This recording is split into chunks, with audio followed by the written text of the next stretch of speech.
Hello, everyone. Hello, everybody. Okay, we're going to get started here. So first and foremost, thank you all for joining us. We have a great group today. One of our, just the few professional development sessions that we've had throughout this year, so I appreciate you joining us. So to get started, I just want to touch on a couple of things. So if you have any questions, feel free to put them in the chat box. I will be monitoring that for our speaker, Bruce Hendrick, throughout the presentation. Bruce also enjoys informal conversations, so feel free to speak up if you have any questions or any feedback. We would love that. This meeting is being recorded, so if there's something, if you have to step away or anything like that, I'll have it up on our YouTube page hopefully this afternoon.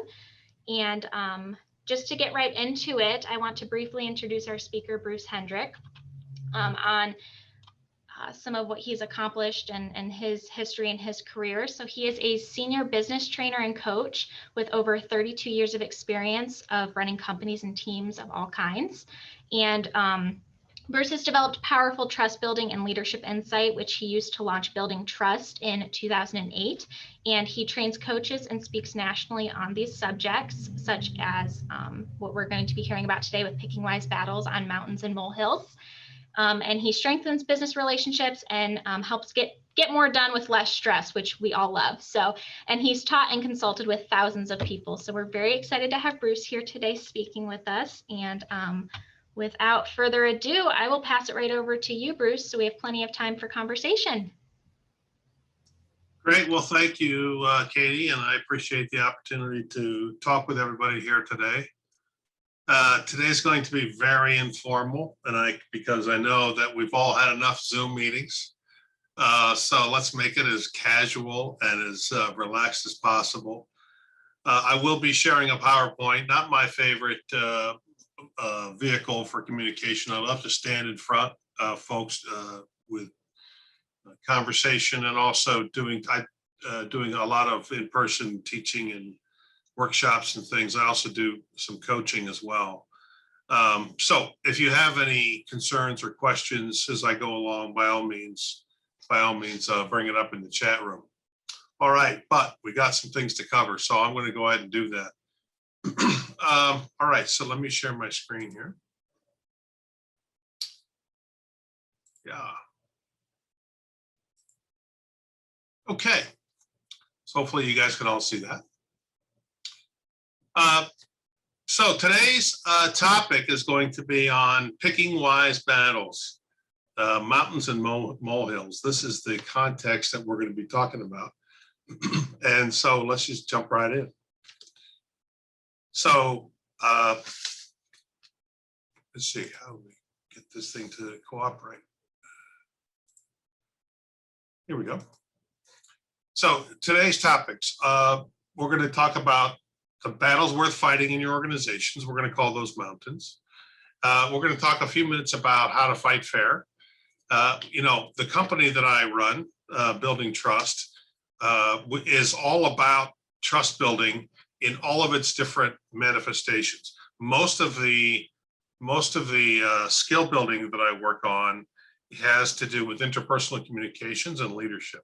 So most of the groups that I work with are either leaders themselves or up and coming leaders. So I think the young professionals is the perfect audience for the material I'm going to be sharing here today. One of the most important, so everything that I love to talk about is how to build relationships while accomplishing business goals. Never the opposite, never accomplishing goals at the expense of relationship. So that's where we're headed. Third thing that we're going to be in there dealing with today is that even though what we talk about here is about mountains, the fact is that sometimes what some people think are really important issues may be a molehill to you. In that case, what do you do? Or the flip side is also the case, right? Which is your mountain may be somebody else's molehill. So how do you navigate that situation? How do you figure out what to do if an issue just doesn't seem to make that big a deal to you personally? Okay, so that's where we're going to kind of go as we navigate today. All right, So we all know this meme. That's what a lot of times we have these, we go through life at work in this situation. And so let's make sure what we don't, this is what we don't want, of course, right? We want to be able to resolve our issues in a constructive way.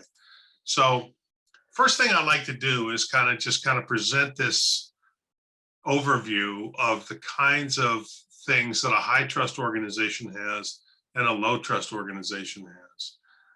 And by the way, nobody's perfect. No organization can claim all of these adjectives all at the same time.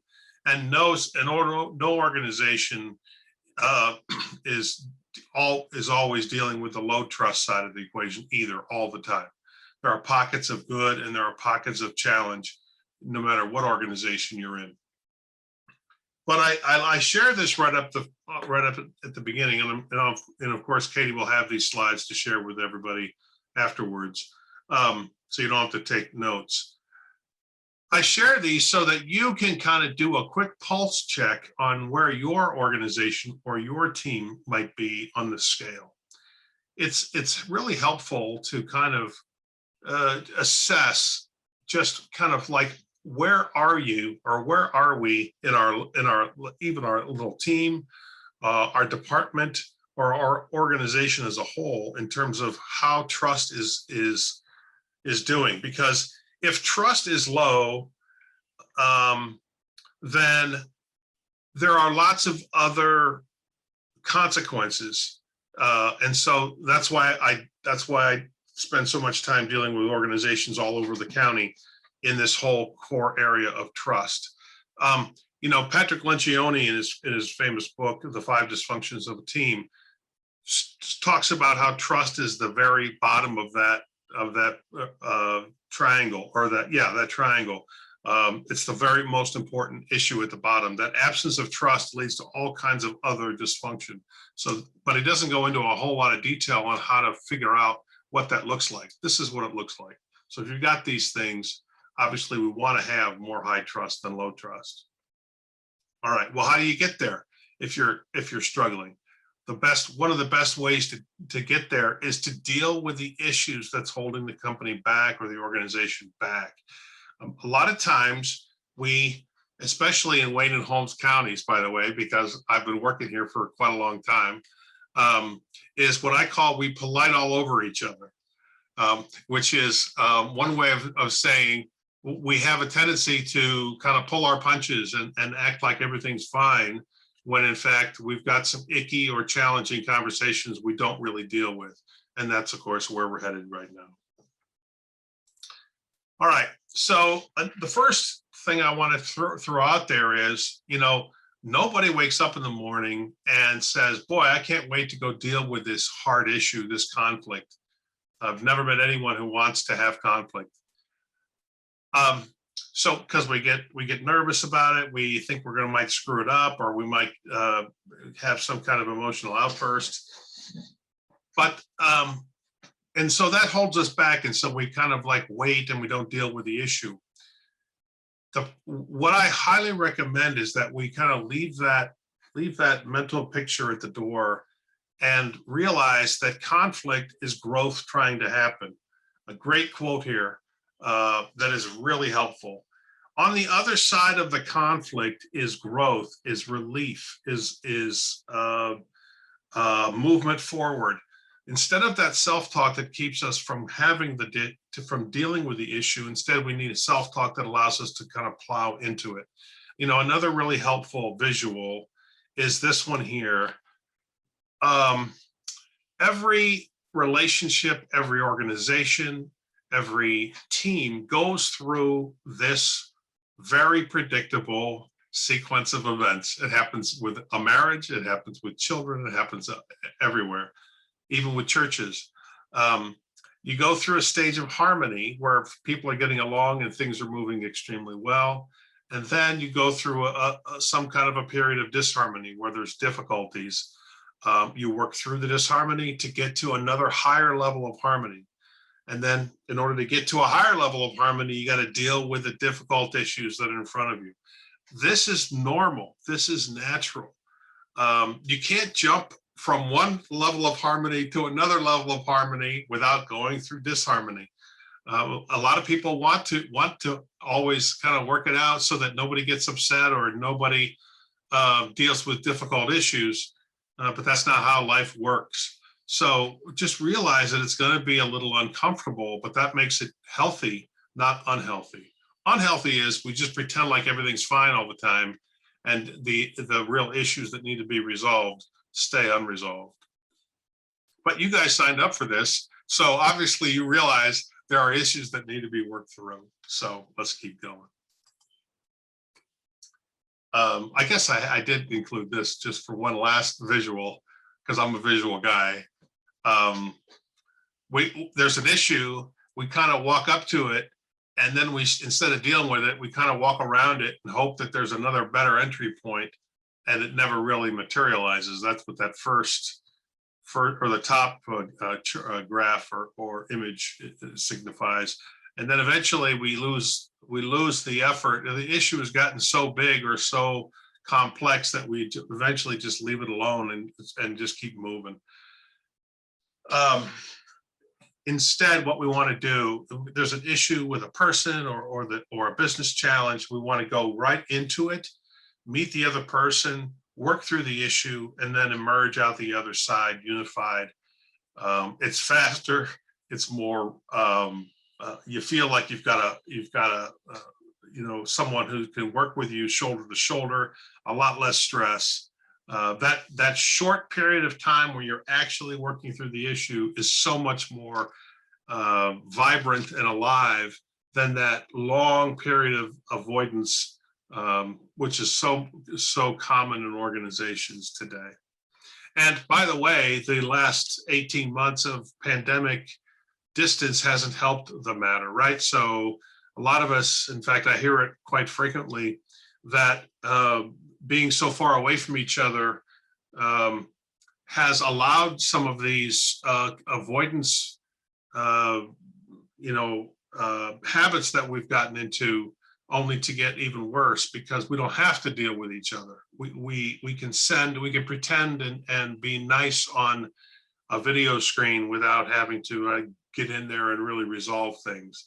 So I highly recommend, as we get back into the face-to-face, or at least mask-to-mask interactions, that we actually have these conversations so we can resolve them. Okay. So let's pick the wise battles. We'll talk about, let's talk about the mountains first. In general, is a battle worth fighting? So here are my general guidelines. Yes, probably yes, if it leads to clarity and alignment. So if your organization or your team are rowing in different directions, folks are just not working well together, that battle is probably worth fighting. And when I say fight, I don't mean fight. I mean working through to accomplish. I don't want to overplay the battle word, but or if it leads to better results, if you're saying to yourself, man, we're just kind of like plateaued here in the organization and you need to get through to another level, it's probably worth doing. If your clients are suffering, or if they're just kind of like apathetic in whoever that is, whether they're people you serve or actual paying customers, it's probably worth dealing with. If your team is not getting along with each other, whether that's an interpersonal conflict or whether it's a team issue, where expectations aren't clear or accountability isn't worked through, that's a battle worth fighting. And what I mean by fighting is, and we'll talk about conflict handling, how do you handle those conflicts, but you have to be willing to say, this issue is worth going into that icky place, to going into the, instead of walking around it and hoping somebody else deals with it. If it leads to speed and simplicity, look, we're all part of organizations. And if your organization is overly complex, or if it takes too long for something or some process to work itself out, it's probably worth having a huge discussion about how to get this issue resolved. We don't have time in today's world for overly complex things. Your competitors certainly aren't abiding that. Every organization needs to be fast and simple today. And finally, if it leads to consistency. Few things can tear trust and organizations apart more than inconsistency. If there are lots of different interpretations of a policy or a practice within an organization, and people are just able to do whatever they want to do inconsistently, that's okay if that's the policy. But if that's not the policy, then that inconsistency really leaves a lot of people scratching their heads, which then leads to misalignment, which then leads to all the other things on this list. So have the courage to say, you know what, these issues need to be dealt with, and then ask yourself, okay, well, how can I start participating in the problem-solving process? Okay. Again, we're only talking here today about approaching them.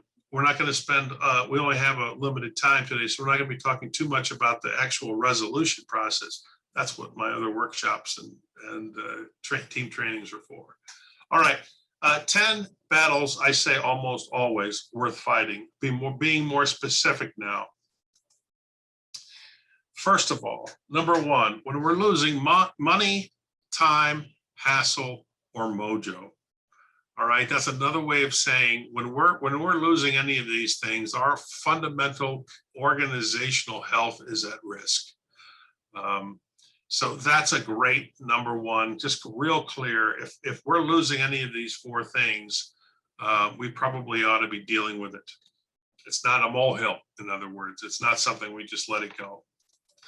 Number two, when people are feeling like robots, a lot of organizations might not be losing time or hassle or money, but they're losing mojo because folks are just kind of like feeling like they're just coming in, they're just doing their job, and they're going home.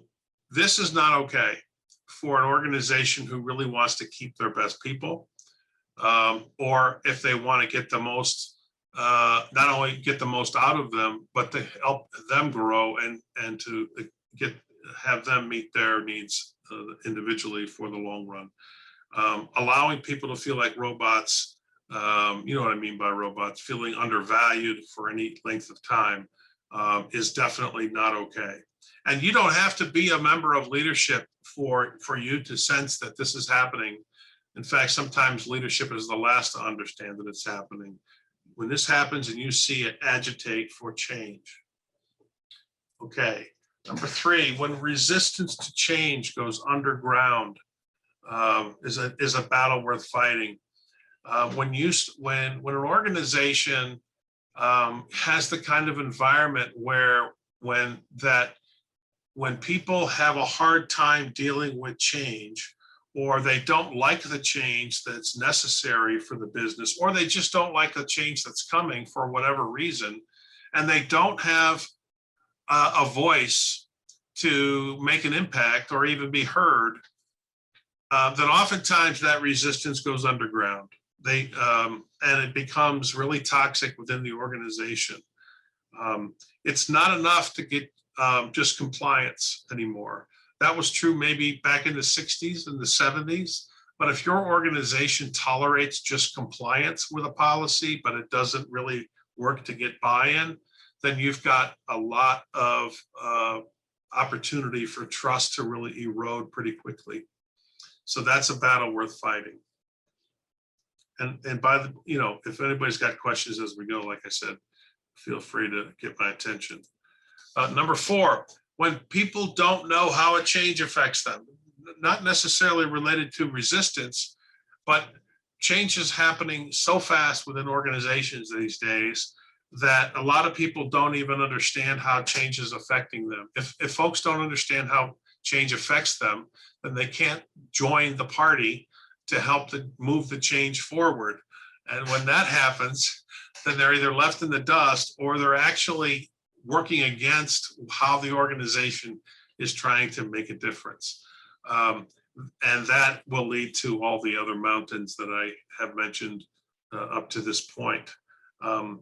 We don't want to leave people in the dust, and we don't want to undervalue them by basically pretending like they don't need to know.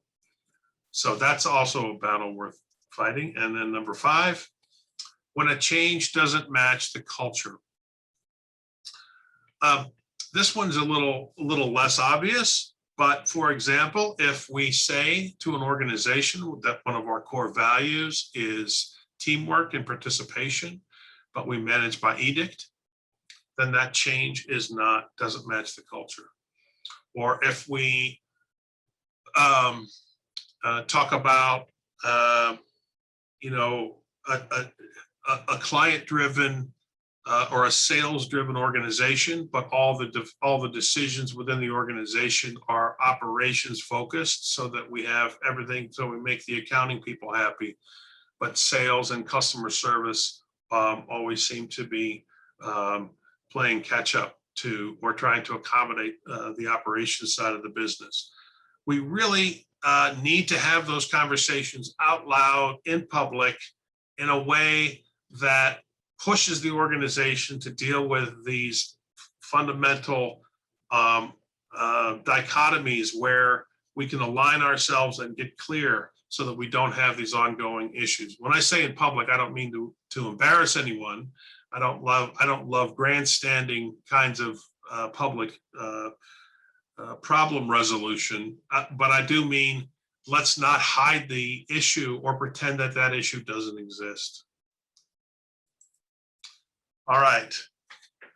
Number 6, when people are feeling overwhelmed, I think overall society did a pretty good job with the pandemic after we kind of caught our breath last year dealing with this issue. But certainly each organization had to figure this out on their own and navigate as best we could. But we certainly, every organization that I know of certainly went through this period of people feeling overwhelmed. But this happens all the time, regardless of a pandemic, is that organizations go through seasons where people just can't take another thing. All right. So when this happens, let's stop pretending like everything's okay and get in there and try to listen and work things through. Typically, when organizations have people feeling overwhelmed, the mountain that exists there is the lack of prioritization. It's the difficult question of, hey, what really is the most important things what are the most important things we should be dealing with, and have the courage to say then, therefore, these other things either can wait or they're less important or certainly less urgent. Number 7, when turf seems to trump team performance. This is where an organization has, when you start to see people protecting their own departmental or even organizational positional authority and rank, and who's supposed to say this to who, are you allowed to have that information, very protective about rights and responsibilities, instead of actually serving the people we're here to serve. Because whenever turf really seems to become much more prevalent within an organization, then speed and efficiency start to drop, because now we're having to checking with several different people before any decisions are made. So that's a battle worth fighting. When apathy is taking root, this is related to number 6, when people are overwhelmed, but it's not always related to being overwhelmed. When folks feel apathy, it means that they're starting to check out from the neck up.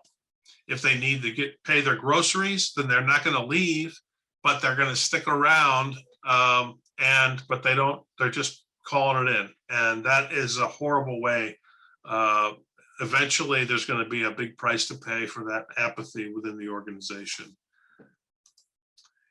When leadership credibility is sliding, one of the things I always tell leadership groups is that when the credibility of one individual on the leadership team directly impacts the credibility of everybody. So if one of your leaders is not holding themselves accountable to doing what they say they're going to do, or being able to get their work done in a way that lives according to the core values of the organization, then everybody else is saying, oh, well, if it's okay with Sally, then it must be okay with everybody there. They must be endorsing it. And this is not okay. We've got to deal with it. This is a mountain. Let's not pretend it's not. There's no difference in accountability from leadership as there is anywhere else in the organization. Deal with it in a constructive way. And number 10, finally, when permanent heroes or villains emerge. Every organization needs heroes once in a while. But when someone constantly has to feel like they've got to save the organization from one disaster after another, I think of churches, for example, where 10 to 15% of the organization or of the members often are doing 80% of the work. That can be really hard to maintain over the long run. So permanent heroes is exhausting and not healthy for the organization's sustainability over the long run. Frankly, the other flip side of that is also true, which is no permanent villains either. Somebody has to be the bad guy or bad gal to say what's ugly or needs to be fixed. But you don't want to be that person all the time. Everybody has to join and share the load of saying that the emperor has no clothes. And so let's all share in that responsibility. So that's the summary of mountains. Questions at this point? Anybody? In that case, I'm moving on. Couple words on fighting fair. So just want to remind everybody that we don't trust organizations. I'll say this again. We don't trust organizations. We trust the people in them, or we don't. We build trust in relationships or trust in organizations, one relationship at a time. If you look around your organization, you will see people that you trust on a scale, if you will, and you have a certain amount of money in your trust account with that person. Borrowing this concept from Stephen Covey in his book, 7 Habits of Highly Effective People. You can make deposits of trust and you can make withdrawals of trust between yourself and somebody else. And you can grow interest if there's enough trust in the account. And you want to have a lot of trust in your account because you will screw up, or unless that's just me.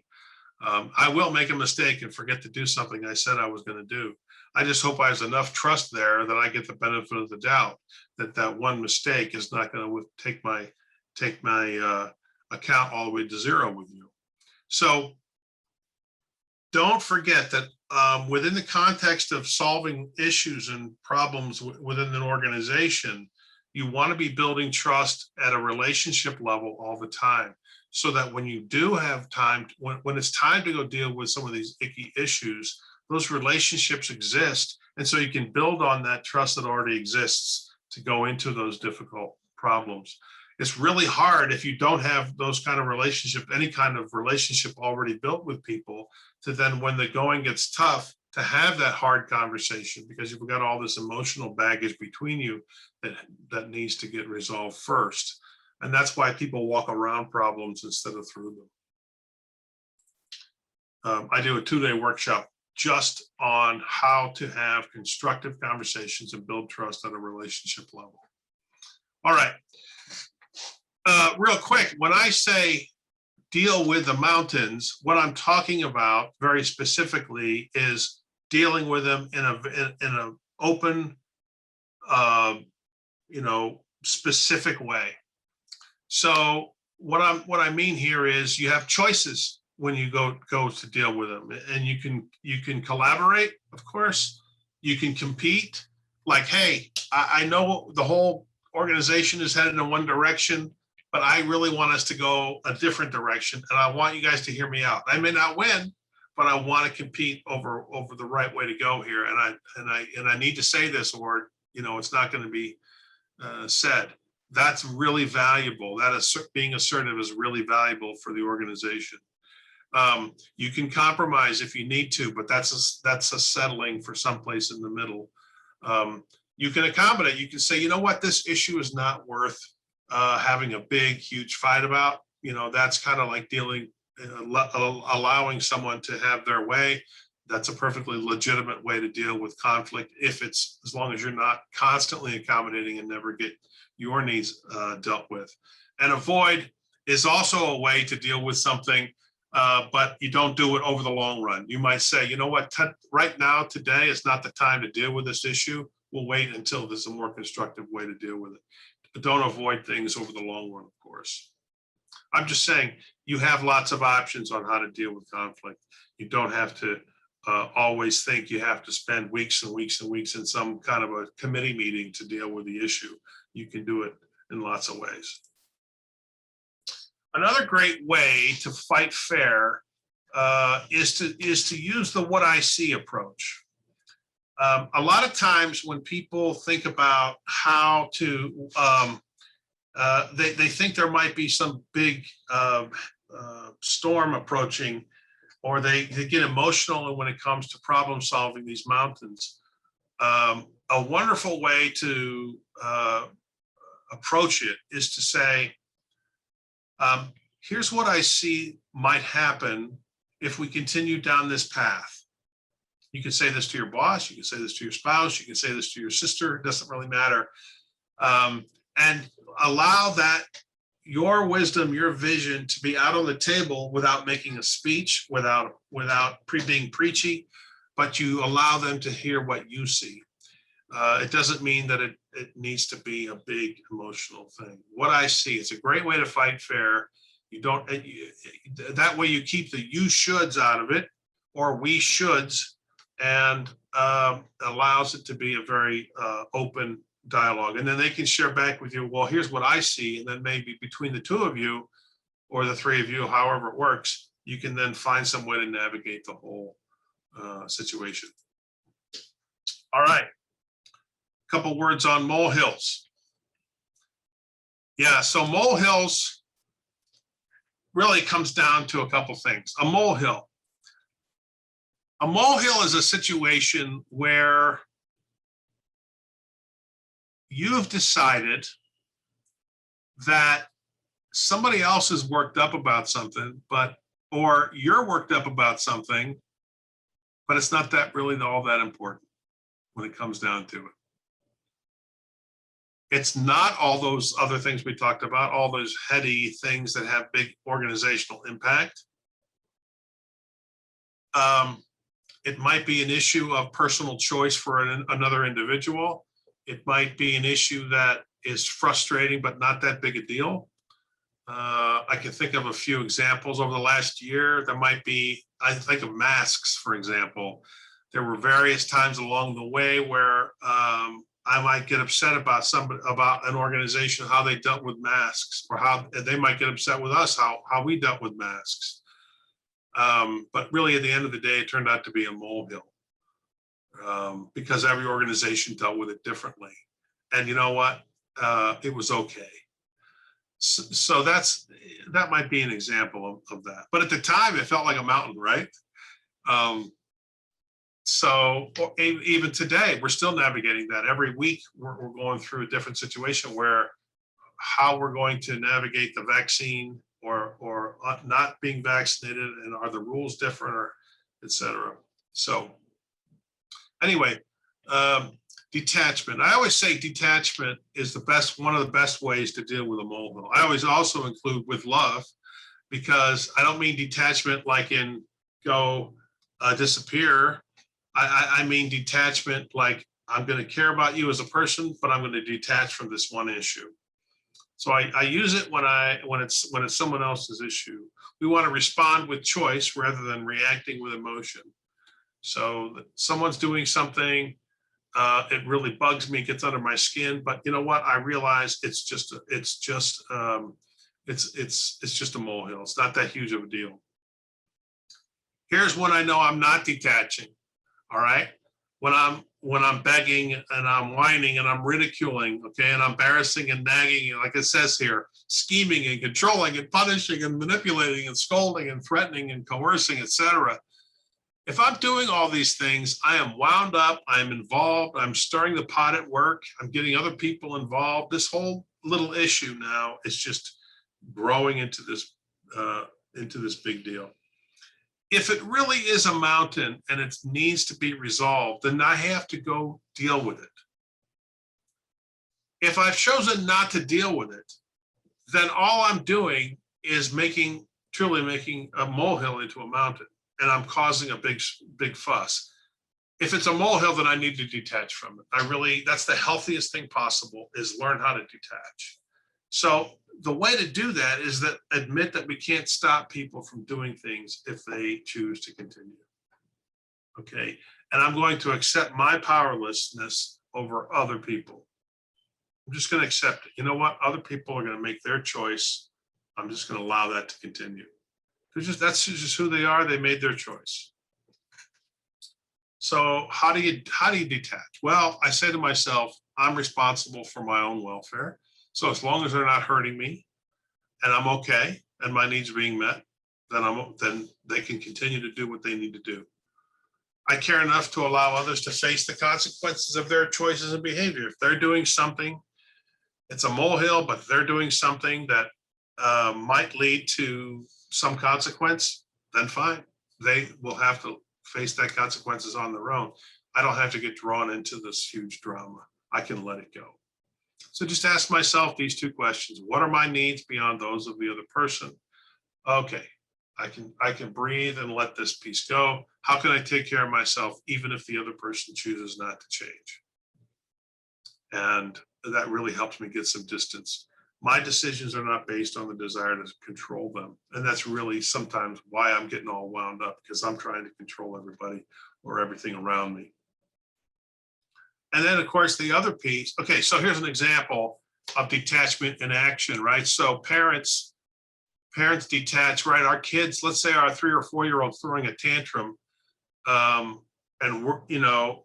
we set limits for our kids even when this angers them, right? So we can see our kids having this emotional explosion, and we can keep our cool. We can see, looking past that our child's immediate emotional reaction, we can choose what we think is best over the long term. That's us just detaching from our child's emotional thing. We can do that as adults too, and we can see how that's somewhat straightforward, but we often forget to do that because we think for somehow we have more influence than we really do. The other thing to do with molehills is just to accept it. Detachment and acceptance are related, but acceptance is a little different than detachment. So detachment is more of a distancing from the issue. Acceptance is kind of a embracing that this is how it is. I'm okay with it. I'm just going to move on with life. A great anti-resentment prayer for those of you who pray is this: Lord, help me to forgive those who sin differently than I do. It's kind of oh yeah, I make mistakes too. I do things that probably annoy other people, and they don't always tell me about it. So let me just be in a state of forgiveness for people who get under my skin.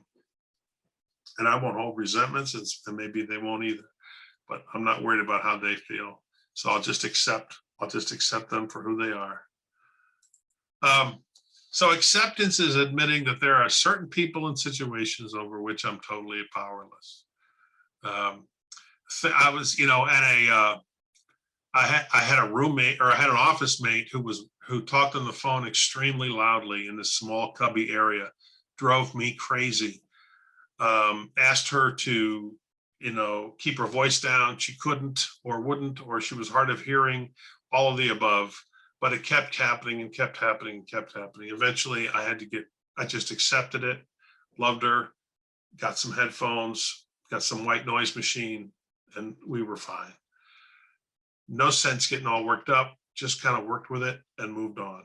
And we can do that with all kinds of situations. Let's keep the molehills as molehills if we can. As I practice acceptance, those things begin to lose their power over me and I gain serenity. There's no sense trying to bend everybody else to my will. You know, and if it's a policy issue or something, they have the right to learn from their mistakes without my interference or help. If they want to walk out on that tightrope and take risks, I'm not responsible for the whole world. So they can do that, and if there are consequences, then that could happen. And I just want to say, for everybody's reminder, and this isn't news, acceptance, by my acceptance of something, it does not mean that I like it, I condone it, or I ignore it. It does mean that I accept that that's how things are. Everything that goes on in an organization is not a mountain. It just isn't.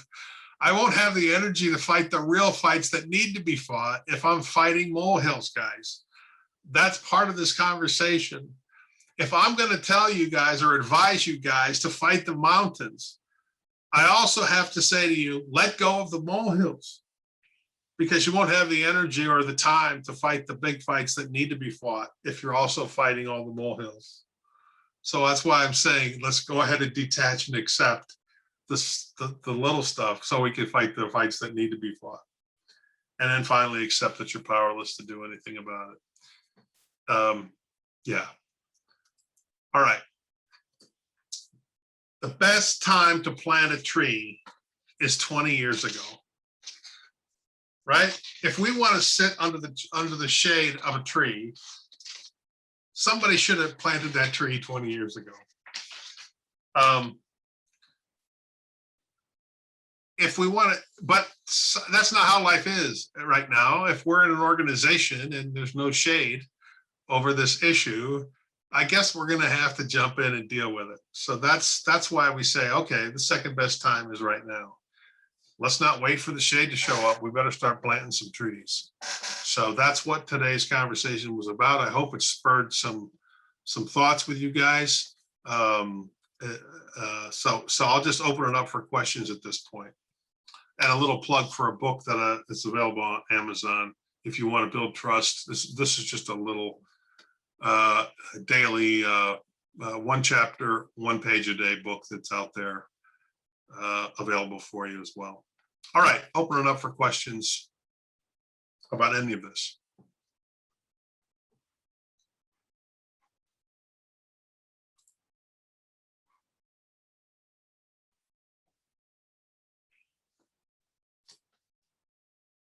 Did you say that your book is available on Kindle? Yes.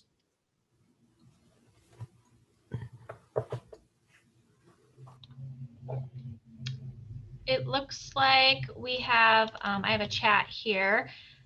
What are some things that might be considered molehills that are often turned into mountains?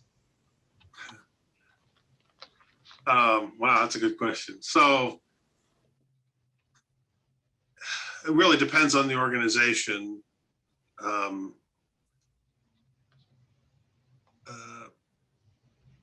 A lot of interpersonal communication or interpersonal relationship stuff that needs to be dealt with in a private, constructive way isn't.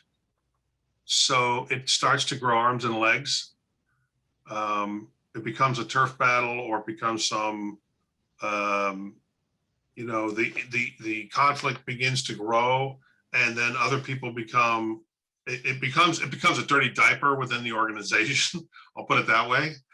And then other people have to get involved, and it becomes an issue that starts to erode morale. And then that's what, then it can become a mountain. When in reality, the issue itself could have been dealt with constructively while it was still small. Again, it's that whole, nobody wants to deal with a conflict or an issue when we wake up in the morning. So people wait and hope that things are going to get better, but it doesn't get better on its own unless we deal with it. So that's what happens is if we haven't learned to let it go and we just keep feeding the fire, it's going to keep growing into something that the organization eventually has to deal with.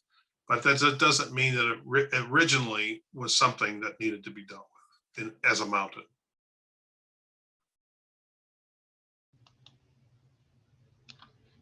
Looks like we have another question here. If an organization or its leaders are operating in a way because they've always done it that way, how can everyone come to an understanding that a mountain exists? So, for example, adopting new technology to create efficiencies. It may be a molehill to some and a mountain to others. That's exactly the point, right?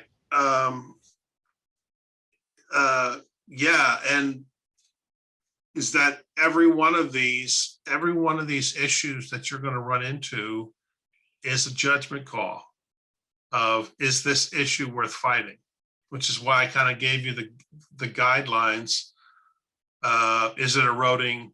Is it eroding time? Is it eroding money? Is it eroding mojo? Is it causing hassle? If in your opinion, these things are happening, then make a case that this issue needs to be dealt with. Talk to the people you trust, not in some covert way, but have a conversation and see if you can start building some, some energy around getting this, whatever the issue is, resolved. That's why we're doing this. That's how trust is built, so that we can get these issues behind us. It's always a judgment call, and it's always hard to get the organization's attention to deal with things that are long-standing issues. And we don't always get our way. I'm not saying we win all the time, but it's worth having the conversation, instead of waiting for something to happen, from above. We work for this organization. We consider ourselves influencers. Then we should be fighting the fights that matter. I'm not sure I answered the question. Can someone confirm, whoever that came from, did I answer the question?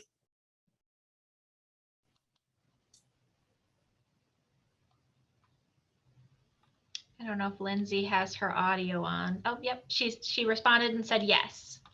Okay. Perfect.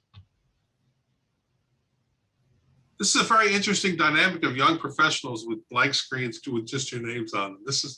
I'm not used to this. Oh, that's nice. I'll turn on mine.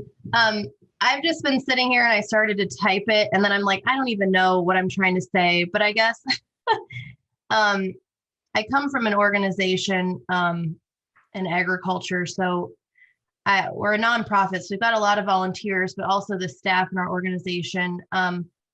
I guess between our volunteers and staff, and especially with volunteers, there's this negative connotation on millennials. Like millennials are lazy. Like they just say that in front of me. But what I was typing was, we're kind of, I think more organizations are employing millennials that are really more interested in a work-life balance. And how in an organization, when the organization says that they support work-life balance, but everything that's demonstrated or even the culture of the organization is not that way, it's something that I've been thinking about addressing. I just don't know quite how to do that. Yeah. So I don't know enough about your organization to help you navigate the actual, conversations themselves, but it's exactly the kind of thing that needs to continue to be worked on. And it probably isn't a straight line between where you are and where you want to go, because when you bring in the generational question, you not only have a variety of generational opinions, but you also have all the individuals that no one person is a perfect example of that generation, right? So I personally think, again, I'm going to give you my personal trust builder opinion. The fewer labels, the better, if you're going to build an organization that really thrives. So these words, I mean, they exist for a reason. So I'm not trying to delegitimize the word millennial or boomer or Gen Xer, But I am saying, when Lindsay talks to Jim, who talks to Bruce, who talks to Megan, if they can get into a room and say, what does work-life balance mean to us at this company or this organization? If we can define the principles upon which that means, then we can forget all those other labels and have a core value that we can all embrace, right? That we all have input on, and say, this is what it means to us. And then we start putting policies and practices in place that we all said, well, wait a minute, we all said this is what it means. This is why we struggle, or this. And what I mean by it won't be a straight line is we're still going to have difference of opinion about what that is, and we might go back and forth over the 6 months, a year, 2 years as we figure out what that looks like. But at least it's ours. Those labels don't really help much. They're like lazy ways of saying, well, those people. Well, that's true in a manufacturing plant, office and plant, or in a law office. You could say, well, those, the partners feel this way, or, then it's the rest of us. Once you start putting labels in things, it becomes lazy, and you don't deal with some of these mountains in a healthy way. I hope that was helpful.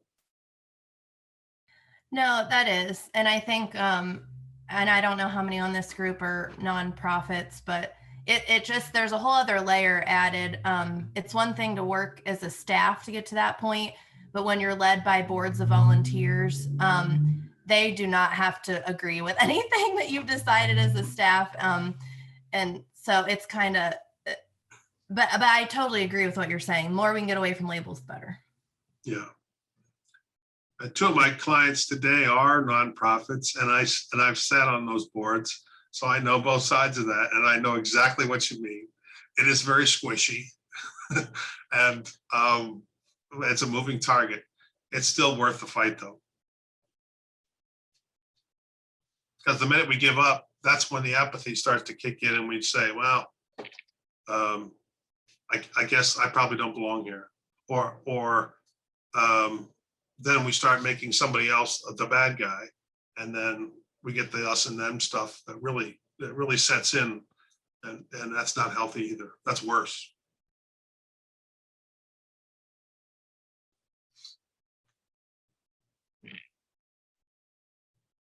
Other thoughts or questions? Anything in? Yeah. Oh, I see some chats there.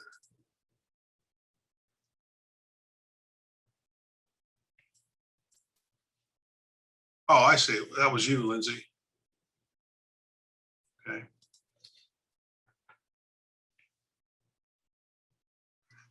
So if I may, we have a large board of 30 people. It's a good time. And we have a very broad mission. So I'm with Main Street Wooster, and there's a lot of different factors of things that we do, similar, I think, to the chamber. And sometimes we run into the issue that we're a two-person operation, and we have our goals and mountains and molehills that we handle and do. But then our board comes in and they're like, throw that away, do this. But then it's like, they don't understand that the things that we're working on are still important. So how do you recommend trying to manage that and kind of not spend all the time convincing them that it's like, we need to do this, but still have them understand that it's important? Does that make sense? I think does it make sense? I follow you. Yeah, so, and the board members change on a regular basis too, right? Yeah, so the minute you feel like you've got a plan, then the new set comes in and feels not only the privilege, but the encouragement to change the plan, right? Because, hey, I'm only here for a short time. I want to put my thumbprints on the plan. Yeah, so first of all, let's acknowledge that that's a very difficult, situation. My recommendation is that if it were me in your shoes, John, I would want to create a time-phased plan that says we can change the long-term plan, but for the next X number of months or years, we have the short-term phase of this is relatively fixed. so that we can accomplish things based on the resources that we've lined up to accomplish these things. Beyond this point, however, let's collaborate. let's make this plan. We're wide open, and we want your input. We want your feedback. We want your advice. We want your resources. Obviously, it's just become it's just very difficult to get anything accomplished if the plan keeps changing every time we get together. So that's what I would do. Is I would have a moving window that's 6 months away or some number of months away from today. That you could. It's kind of like a production schedule. You could change whatever you want 4 months from now, but in the next form between today and 4 months from now, it's fixed, so we can get all these orders out. Because if not, if you keep changing the orders, nothing gets out. That might be an approach that allows you to be both responsive, but also really constructive and productive. Awesome, thank you, and great presentation, by the way. Oh, thanks.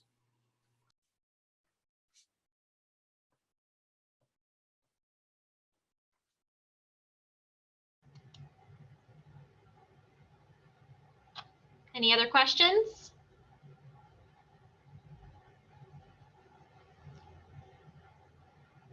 Okay, I don't seem to have anything else in the chat here, so if everybody is all set, we will wrap up today. Bruce, I want to genuinely thank you for your presentation today. I personally took quite a few things from it. I loved the point you made about accepting doesn't mean I like it, ignore it, or condone it. I think that's something that I will keep in my back pocket a lot. So thank you for that. I just wanted to share a couple of things. June 16th, we will be having an in-person Young Professionals Social in downtown Worcester on the Southeast Quad.